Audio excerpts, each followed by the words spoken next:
Well, this video is primarily aimed for Charlie McGowan. I believe he asked about points and wiring quite some time ago now. But it's the first chance I've had time to get in to the little layout that I use when I can get to it and use it. But his question was about points and wiring.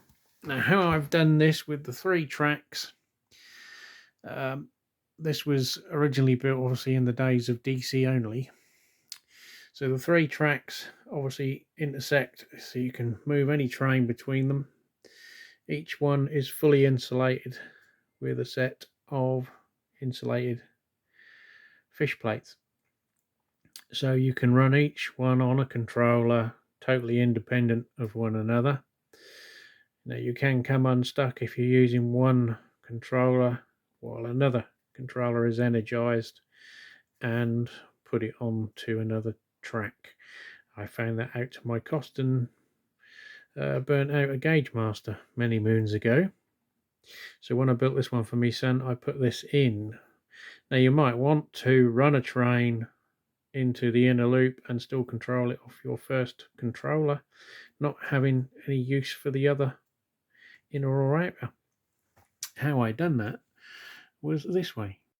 So how it's done is, as you can see there, with the careful use of a glue gun to keep the cable attached to the board, we've got 3 pairs of cables for each loop, which go to a pair of inputs for your controller.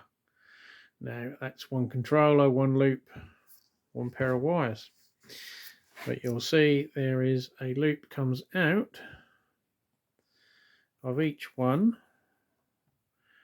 and goes to a double pull, double throw. So that enables me to join the inner and outer together. And if that one's joined, then the same principle works with the second switch. So I can link all 3 together, or depending on which way I have these in and out of phase, one or the other is energized off of one controller on your inputs. Obviously with DCC, I just leave them energized and the whole track is live off of one input. But if I was running DC, then I could have one for each controller for each loop, or I could even do both with DC and DCC, although I wouldn't risk it because obviously one throw of this switch would cause a lot of hassle and expense.